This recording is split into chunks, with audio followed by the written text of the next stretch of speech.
I grew up in a regular middle-class neighborhood. The houses were close enough that you could hear your neighbor's lawnmower on Saturday mornings, but not so close that anyone felt like they were on top of each other. Families had been there for years. Some had watched each other's kids grow up. It wasn't a gated community, but it had gates. Low metal ones at the front of each driveway, mostly decorative, mostly left open. My parents moved us there when I was about 11. I'm the oldest of three.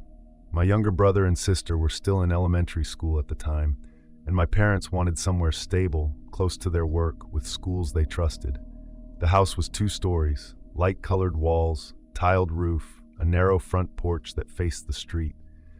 From the outside, it looked exactly like what it was, a family home. By the time I was in my early 20s, I was still living there. That wasn't unusual where I grew up. I worked during the day, helped out at home, saved money. My parents were practical people, not overly strict, not careless either. The house had rules: doors locked at night, lights off by a certain hour, shoes lined up near the door. Most evenings, my mom watched TV in the living room. My dad read or fell asleep early. My siblings stayed in their rooms. I usually went to bed late, scrolling on my phone, listening to music. My bedroom was upstairs. From my bed, I could see the door clearly. That mattered later, though I didn't think about it at the time. One morning, my mom mentioned that the front gate was open when she woke up. She said it casually, like she was just thinking out loud. Someone must have forgotten to close it the night before. No one really questioned it. A couple days later, it happened again. This time my dad noticed.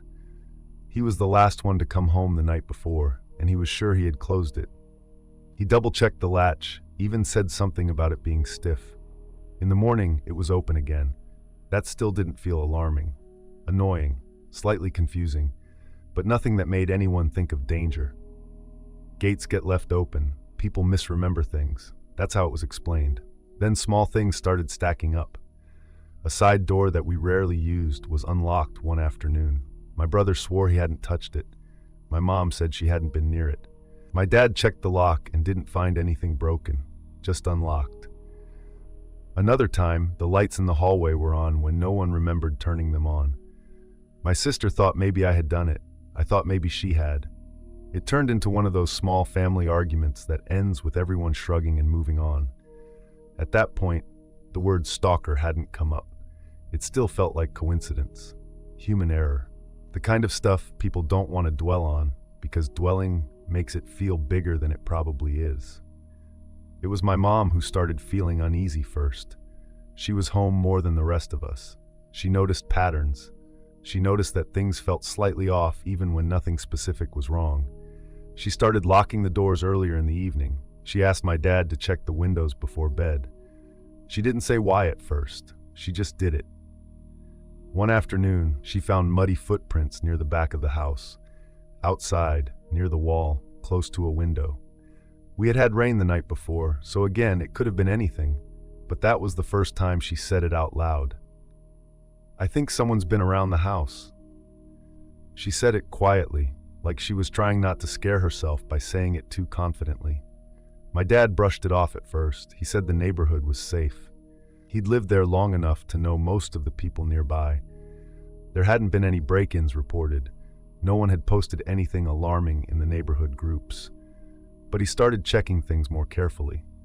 A few nights later, the gate was open again. This time, everyone noticed. It was early morning, just after sunrise. My dad was leaving for work. He came back inside and asked loudly who had gone out early. No one had. My mom was still in her pajamas. My siblings were getting ready for school. I hadn't even left my room yet. The latch was loose. That was when my parents decided to call the police.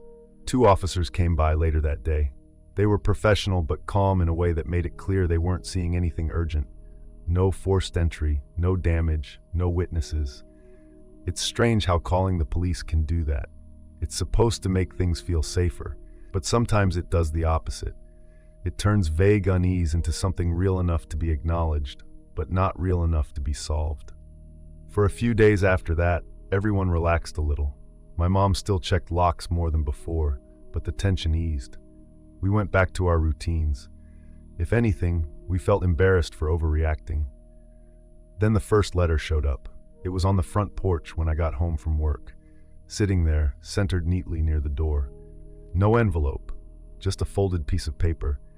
I noticed it before anyone else did. I thought it was junk mail or a flyer, but when I picked it up, I knew it wasn't that. The paper was thicker, clean, deliberate. Inside was a drawing of a heart. It was drawn carefully, dark lines filled in, and inside the heart was my name, Anna, my full name, written clearly. I stood there long enough that my mom noticed me through the window and opened the door to ask what I was doing. I didn't answer right away. I just handed her the paper. She didn't say anything at first. She just stared at it. Then she called my dad's name. That was the moment everything changed. There was no rational explanation for that letter, not one that made sense. No neighbor would do that. No delivery mistake, no misunderstanding. It wasn't addressed, but it was meant for me. There was no question about that. My parents called the police again. They asked who I knew, whether I had a boyfriend, an ex, someone from work, anyone who might be obsessed or upset with me. I answered honestly. There wasn't anyone like that. I wasn't dating anyone. I didn't have conflicts. I was quiet. They checked around the house again. Same result as before. Nothing broken, nothing stolen, no signs of forced entry. They suggested it might be someone trying to scare us. Before leaving, they advised us not to engage, not to leave notes or messages in response, to stay alert, to call again if anything else happened. That night, no one slept well. My mom insisted I lock my bedroom door, which I had never done before. My dad checked the house twice before going to bed. I lay awake. Nothing happened that night, or the next. For a few days, things were quiet again. Then the second letter came. It arrived in the afternoon like the first one. No envelope, no writing on the outside, just a folded piece of paper left on the porch. This time, there was no drawing. There was a photograph. It took a moment for my brain to understand what I was looking at. It was my bedroom. Not a stock image, not something pulled from social media. It was my actual room. My bed, my blanket, the small table next to it. The angle was wrong for it to have been taken from the doorway. It was taken from inside the room. On the bed was a man. He was sitting on it, facing the camera. His face was covered, either by his hands or a piece of cloth. It was hard to tell. He was close enough to the lens that the background blurred slightly, but there was no doubt it was my bed. I felt cold all at once, like something inside me had shut down. My mom took it from my hands and started shaking. My dad called the police immediately. They came quickly this time, faster than before. They treated the house like a crime scene. They asked when we'd last been home, who had keys, whether anything was missing. Nothing was missing. No drawers disturbed, no signs of a struggle, no broken locks. That was the worst part. The photo meant someone had been inside our house, in my room, on my bed, and they had done it quietly enough that no one noticed. My parents had a long conversation behind closed doors. I didn't feel safe upstairs anymore. The idea of that man sitting on my bed wouldn't leave my head. A few months later, I took a job in another city. It was something I had been considering anyway. Better opportunities, a chance to be independent. My parents didn't argue this time. They helped me pack. When I moved out, the letters stopped. No more incidents, no more signs of someone watching the house. My parents stayed there for years after that. Nothing like it ever happened again. I've gone back to visit since then. I can walk into the house, I can sit in the living room, I can even go upstairs during the day. I don't know who took those photos. I don't know if the person ever truly left or if they just lost access. There was a period of time when someone knew our house better than we did, and we never saw them.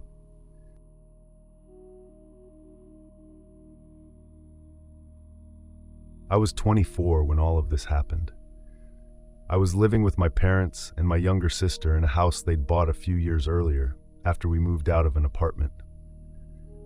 It wasn't meant to be a long-term place. The plan was always to stay there for a while, save up, and then move somewhere newer once things lined up better financially.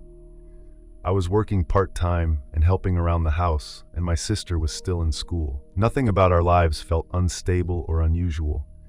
It was just one of those in-between periods where everyone is busy and tired, but things are generally fine. The house wasn't falling apart or anything like that.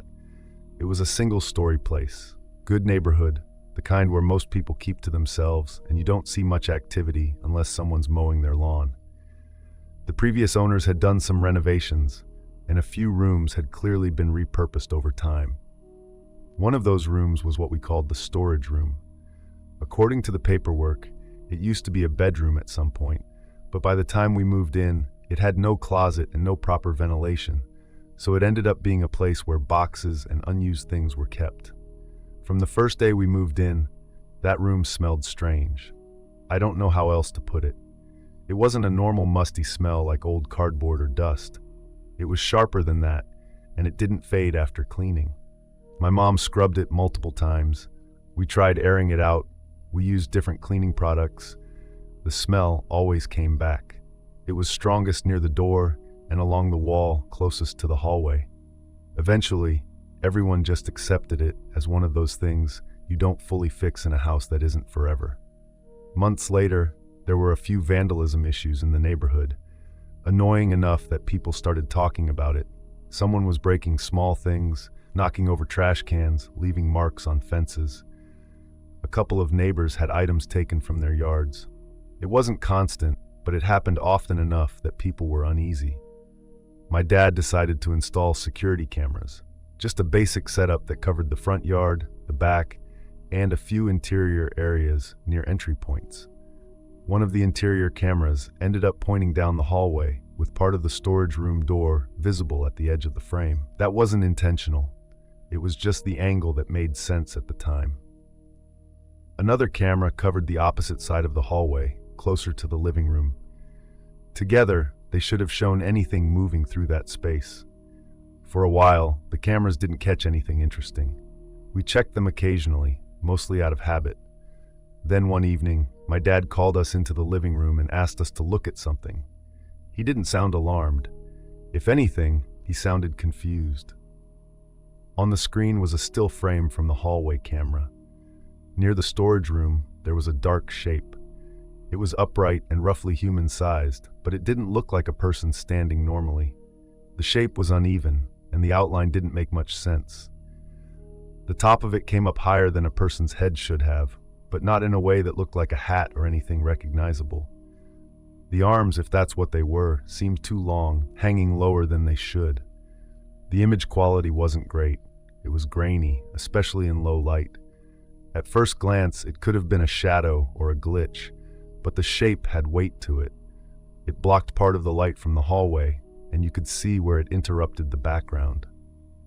My dad pulled up the footage from the other hallway camera, the one that should have shown the same area from a different angle. That screen showed nothing. The hallway was empty. We went back and forth between the two feeds several times. The timestamp matched. The angles overlapped enough that whatever appeared on one should have shown up on the other. It didn't. No one jumped to conclusions. My mom said it was probably a camera issue.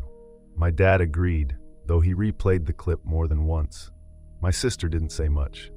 I was thinking that the shape looked wrong, but I didn't have a better explanation, so I didn't push it. After that, we stopped checking the cameras as often. The vandalism slowed down, and life went back to normal. The storage room still smelled the same. No one wanted to spend time in there unless they had to. A few months later, my sister screamed in the middle of the night.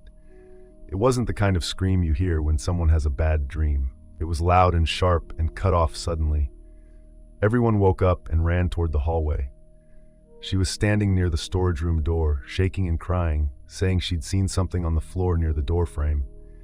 She kept saying it was low to the ground and moving, and that it went back toward the room. We turned on all the lights. My dad checked the room. There was nothing there, no animal, no sign that anything had moved through. The door was closed, like it always was, but it wasn't locked. The camera footage didn't show anything unusual. The hallway looked exactly the same as it always did. My sister slept in my parents' room for a few nights after that. No one said much about it during the day.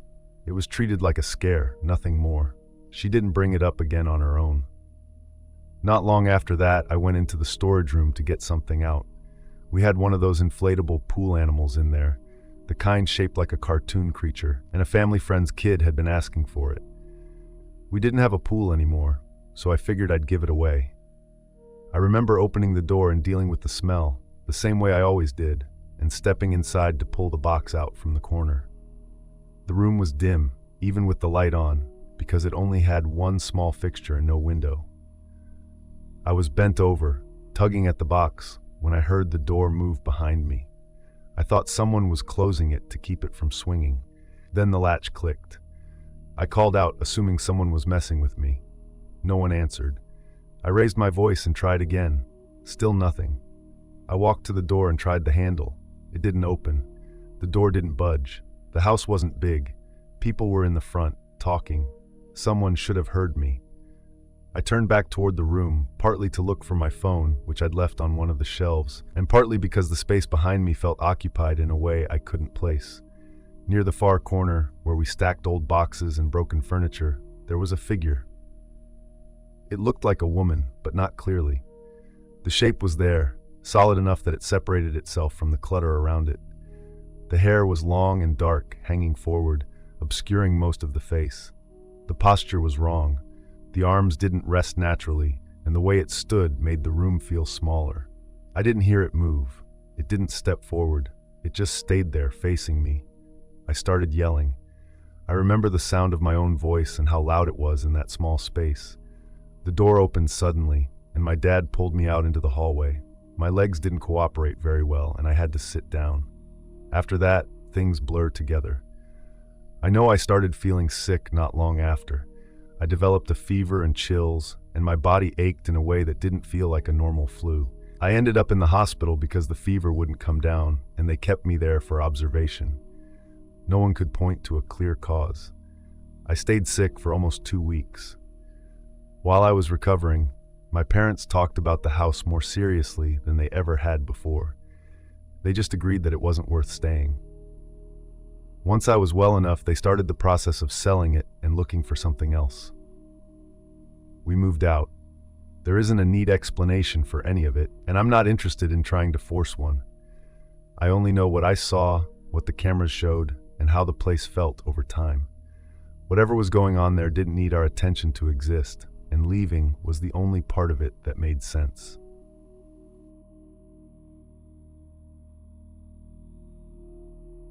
I was raised on the same property my parents are still living on. It's rural. There were neighbors, just spaced far enough apart that you didn't see them unless you were looking for them. Long driveways. Fences that existed more as suggestions than boundaries. Woods that belonged to someone, even if you couldn't always tell who. My dad bought the land before I was born. He worked most of his life and did most of the work on the house himself. Room by room, year by year. When I was little, parts of the house always felt temporary. Half-finished projects, tools left out, stacks of lumber under tarps. By the time I was in my 20s, it was solid and settled, but my dad never stopped treating the land like something he needed to manage and protect. He walked it almost every day, checking fences, clearing fallen branches, making sure nobody had dumped anything back there. People underestimate how often strangers wander onto private property in rural areas. Hunters following trails that don't belong to them. Kids looking for places to drink. People who just assume no one will notice. I was living at home at the time this happened. I was in my 20s, working and saving money. I had my bedroom on the backside of the house facing the yard and the tree line beyond it. I liked that room. At night, the only light back there came from the moon or the occasional car far off on the road. One afternoon, my dad came inside quieter than usual. He didn't say much at dinner. Afterward, he asked me if I'd been walking around the back of the property at night. I said no, I hadn't. I didn't really have a reason to. He nodded and didn't push it. The next day, I heard him on the phone in the garage, speaking in that low, controlled voice he used when he didn't want anyone to overhear. When I asked my mom later what was going on, she said he'd found something odd on the property and was probably overthinking it. It wasn't until a few days later that he told me what it actually was. He'd been walking one of the deeper paths near the edge of our land when he noticed something tied to a tree. He thought it was trash, one of those cheap solar garden lights people sometimes toss when they break. But it was a trail camera. It wasn't pointed at the woods. It was pointed toward the house, not directly at a door or a window, but angled in a way that made my dad uncomfortable. It had a clear view of the backyard, the back of the house, and most noticeably, my bedroom window. My dad took the camera down immediately. He didn't smash it or leave it there as bait. He brought it inside and took the storage card out. The footage went back several nights. It wasn't constant motion-triggered chaos like you'd expect from animals. Whoever said it knew how to place it. It only activated when something crossed the backyard, and on multiple nights, something did. A man. He would come into frame from the left side of the yard, walk slowly toward the back of the house, disappear out of view, then reappear a while later, and walk back the same way he came. He never looked at the camera. Not once. The timestamps showed that someone had been checking the camera too. The battery never died. The angle never shifted. Someone was maintaining it. My dad didn't tell me all of this at once. He showed me one clip, then shut the laptop and said he was calling the police. The police came out, looked at the footage. They didn't find footprints. The ground was hard, dry. They asked about neighbors, hunters, anyone we'd had issues with before. We didn't have answers. A little while after that, things felt tense but quiet. My dad installed motion lights along the back of the house. He started locking things he'd never bothered locking before. I noticed him checking the yard more often, especially at night. I tried not to let it get to me. The footage was unsettling, but it wasn't violent. No threats, no messages, just a man walking where he didn't belong. I told myself it was someone casing the place for theft, and realized we weren't easy targets. One night I was in my room, sitting on my bed, scrolling on my phone with the overhead light off. Outside, the yard was dark. Then suddenly it wasn't. A narrow beam of light swept across the grass, slow, not the motion lights. A flashlight. I froze for a moment, watching it move closer to the house. My heart was pounding, but my first instinct was still to explain it away. Maybe my dad was checking something. I went to my parents' room and told my dad what I'd seen. He didn't hesitate. He grabbed a flashlight of his own and told my mom to stay inside. I stood at the back window and watched him step into the yard. The light was gone by then. A few seconds later, I heard footsteps. Then my dad shouting. Someone ran. I didn't see them clearly, just a shape moving fast toward the trees. The police came again. They searched. They found nothing. The officers were more serious. They asked if I felt safe. And that's that. The night I'll never forget. I was asleep when it started. A sound woke me. At first I couldn't place it. My room was dark. My brain was still slow with sleep. Something was hitting the window. Hitting. I sat up just as it happened again. I saw him.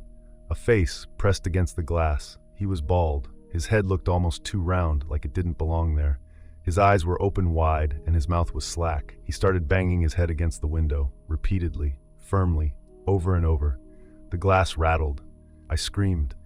My parents were up instantly. I heard my dad running down the hall. The man's head hit the glass again, and then something changed. Maybe he lost his footing. Maybe he startled himself. He fell backward. I heard a thud outside, then scrambling. By the time my dad reached my room and turned on the light, the window was empty. The police came for the third time. This time they found someone. A man who lived nearby, bald, thin, quiet. He matched my description closely enough that they brought him in. But there was a problem. He had no injuries, no bruises, no cuts, no swelling.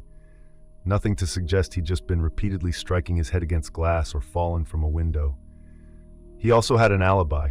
Someone else said he'd been with them that night. The police didn't have enough to hold him. They let him go. The camera footage never turned up anything new. No usable trail. My parents sold part of the land a few years later. Whoever was watching us was never identified and never found.